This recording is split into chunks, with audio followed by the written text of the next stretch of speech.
17th ఏదైతుందో విమోచన దినం అనేటటువంటిది భారతీయ జనతా పార్టీ దానికి స్టిక్ అవుతుంది.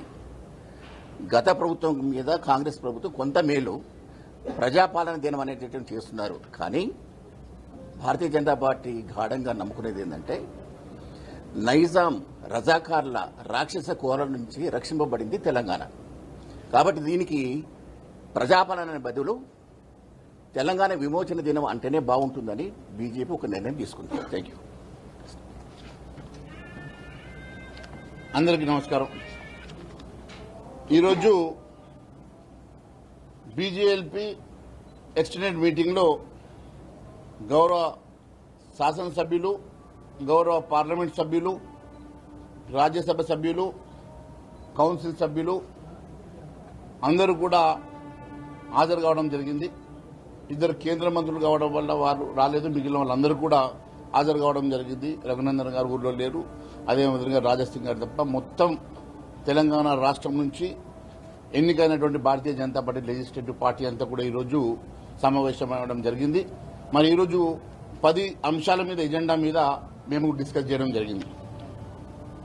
రేషన్ కార్డుల అంశంలో ఈ ప్రభుత్వానికి సూచన చేయాలన్న అంశం మీద కానివ్వండి, అదే మాదిరిగా విమోచన దినోత్సవం సెప్టెంబర్ 17వ తారీఖు రోజు విమోచన దినోత్సవాన్ని అధికారికంగా ఈ రాష్ట్ర ప్రభుత్వం నిర్వహించాలనే అంశం మీద మరి మేము ఒక లేఖను కూడా రాయడం జరుగుతూ ఉన్నది. అవసరమైతే ముఖ్యమంత్రి గారిని కలిసి రిప్రజెంటేషన్ ఇవ్వడానికి కూడా మేము సిద్ధంగా ఉన్నామని చెప్పి తెలియజేస్తా ఉన్నాం.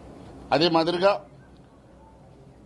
రైతులకు అందరికీ రుణమాఫీ జరగక రైతులు ఇబ్బంది పడతా ఉంటే మొన్న మేడ్చల్లో ఒక రైతు కూడా ఆత్మహత్య చేసుకునే సంగతి మీకు తెలుసు.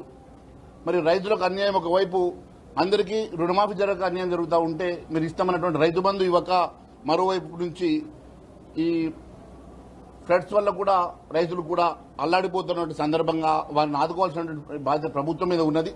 వెంటనే వారిని ఆదుకొని మరి రైతు దీక్షను, రైతు భరోసాను, అదే మాదిరిగా రుణ మాఫీని పూర్తిగా ఇంప్లిమెంట్ చేయాల్సిందిగా కోరుకుంటూ మరి ఈ నెల టెంటేటివ్గా 20వ తారీఖు రోజు లెజిస్లేటివ్ పార్టీ తరఫు నుంచి మేము దీక్ష చేయడానికి కూడా నిర్ణయించడం అయిందని చెప్పి తెలియజేస్తా ఉన్నాం. ఎందుకంటే ఇది 5వ తారీఖు రోజు ఉండే ఫ్లడ్స్ వల్ల మేము దీన్ని పోస్ట్పోన్ చేసుకుని మరి ఇప్పుడు 20వ తారీఖు టెంటేటివ్ ఒక డేట్ అనుకున్నాం. ఒకసారి పార్టీతో డిస్కస్ చేసి ఒక డేట్ని కూడా డిసైడ్ చేస్తామని తెలియజేస్తా ఉన్నాం. ఆ రోజు మరి దీక్ష, రైతు దీక్ష ఉంటుందని కూడా తెలియజేస్తా ఉన్నాం. అదే మాదిరిగా ప్రతిసారి ఫ్లడ్స్ వచ్చినప్పుడు ఈ రాష్ట్ర ప్రభుత్వానికి కేంద్రాన్ని నిందించడం తప్ప ఇప్పటి వరకు జరిగినటువంటి ఈ రాష్ట్రంలో జరిగినటువంటి వరద బీభోత్సవంలో ఈ రాష్ట్ర ప్రభుత్వం ఎంత ఖర్చు చేసింది, ఎంతవరకు ఈ రాష్ట్ర ప్రభుత్వం రైతుల్ని కానీ ఇక్కడున్న ప్రజల్ని కానీ ఆదుకున్నది, ఇప్పటివరకు ఎంత ఖర్చు చేసిందో దాని మీద ఒక శ్వేతపత్రం ఇవ్వాల్సిందిగా మేము డిమాండ్ చేస్తా ఉన్నాం.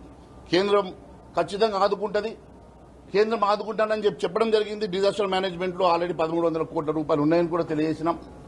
ఇప్పుడు కూడా ఇంకా తెలుగు రాష్ట్రాల్లో జరిగినటువంటి నష్టాన్ని పూర్తిగా మేము ఆదుకుంటామని చెప్పి కేంద్రం ముందుకు వస్తా ఉన్నది. కానీ రాష్ట్ర ప్రభుత్వం ఇప్పటి వరకు ఎంత ఖర్చు చేసిందో తెలియజేయాల్సిన అవసరం ఉన్నది. ఒక్క రూపాయి కూడా ఖర్చు చేయకుండా మీరు కేవలం కేంద్రం నిందిస్తే ఇది మంచిది కాదు అన్న అంశాన్ని కూడా మేము డిస్కస్ చేయడం జరిగింది. అదే మాదిరిగా హైడ్రా మీద కూడా బయాస్డ్గా కాకుండా ఇప్పుడే గౌరవ పార్లమెంట్ సభ్యులు అరవింద్ గారు చాలా స్పష్టంగా మాట్లాడారు హైడ్రా విషయము. దాని విషయంలో కూడా మేము మాట్లాడడం జరిగింది. దాని మీద కూడా వారు మాట్లాడినట్టుగా మేమందరం కూడా దాని మీద ఏకీభవిస్తున్నట్టు తెలియజేస్తా ఉన్నాం. అదే కాకుండా డిస్క్వాలిఫికేషన్ అంశంలో ఈ రాష్ట్ర ప్రభుత్వంలో ఉన్నటువంటి ముఖ్యమంత్రిగా సహచార మంత్రులు కూడా ఒకరు స్వాగతిస్తూ ఉంటే మరొకరు అప్పీల్కి వెళ్తామని చెప్పి డిస్కస్ చేయడం ఇది చాలా బాధాకరం. మరి ఈ రకంగా చూస్తూ ఉంటే ఈ రాష్ట్ర ప్రభుత్వ మంత్రుల మధ్య సఖ్యత లేకుండా ముఖ్యమంత్రి గారు ఒక తోవలో వెళ్తూ ఉంటే మంత్రులు ఒక తోవలో మాట్లాడుతూ ఉంటే ఈ రాష్ట్రంలో జరుగుతున్నటువంటి పరిస్థితి మరి ఆందోళనకరంగా ఉన్నది. దీని మీద ఏ నిర్ణయం తీసుకుంటున్నారో ఇప్పటి వరకు మరి వాళ్ళ లైన్ కూడా చెప్పకపోవడం బాధాకరంగా ఉన్నది. వెంటనే దాని మీద ఒక నిర్ణయం తీసుకోవాల్సిందిగా తెలియజేస్తా ఉన్నాం. అదే మాదిరిగా మెంబర్షిప్ డ్రైవ్ మీద కూడా మేమందరం కూడా మాకు ఇచ్చినటువంటి టార్గెట్ని లెజిస్లేటివ్ పార్టీ తరఫు నుంచి పెద్ద ఎత్తున మెంబర్షిప్ డ్రైవ్ని కూడా ముందుకు తీసుకెళ్తా ఉన్న సంగతి కూడా తెలియజేస్తా ఉన్నాం. అంతేకాకుండా ఎండోమెంట్ అంశంలో ఎండోమెంట్ భూములు కాపాడాల్సినటువంటి బాధ్యత ప్రభుత్వం మీద ఉంది. మరి ఎండోమెంట్ భూములన్నీ కూడా అన్యాక్రాంతమవుతున్నటువంటి సంగతి. ఖచ్చితంగా ఎండోమెంట్ భూముల్ని మరి ఆక్రమణ జరగకుండా వాటిని కూడా మీరు ఈరోజు హైడ్రా పరిధిలోకి తీసుకొచ్చేసి మరి అన్నింటినీ కూడా ఎండోమెంట్ డిపార్ట్మెంట్కి మరి ఆ భూములన్నీ కూడా వాపసు ఇప్పించాల్సిన బాధ్యత ప్రభుత్వం మీద ఉందని చెప్పి మేము డిమాండ్ చేస్తా ఉన్నాం. అదే మాదిరిగా వక్ఫ్ బోర్డు అంశంలో కూడా ఒక వర్గం తప్పుడు ప్రచారం చేస్తా ఉన్నది.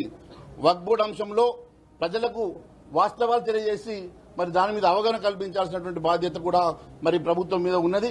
మేము కూడా ఈ అంశాన్ని మరి ఎల్బీ తరఫు నుంచి ఖచ్చితంగా ఈ వాస్తవాలన్నీ కూడా ప్రజల్లోకి తీసుకెళ్తామని చెప్పి తెలియజేస్తా ఉన్నాం. మరి ఇంకా ఎన్నో అంశాలు కూడా మేము ఇక్కడ ఈరోజు మాట్లాడడం జరిగింది. ప్రతి నెల ఎల్బీ మీటింగ్ జరుగుతుంది. మరి అన్ని అంశాలు ఈ రాష్ట్ర ప్రభుత్వం తీసుకున్నటువంటి ప్రజా వ్యతిరేక విధానాన్ని ఎప్పటికప్పుడు ఎండగడుతూ మరి అదే మాదిరిగా ఈ ప్రభుత్వం ఏ ప్రామిసెస్ అయితే చేసి ఈరోజు అధికారంలోకి వచ్చిందో అవన్నీ కూడా ఇంప్లిమెంట్ చేసే వరకు మరి భారతీయ జనతా పార్టీ ఖచ్చితంగా ఈ ప్రభుత్వం వెంటాడి మరి వారి బిడలు వంచి ప్రజల పక్షాన్ని నిలబడి ప్రజల పక్షాన పోరాటం చేస్తామని చెప్పి తెలియజేస్తా ఉన్నాం. Thank you. చెప్పిన రాషన్ గారు చెప్పండి. నేను చెప్పిన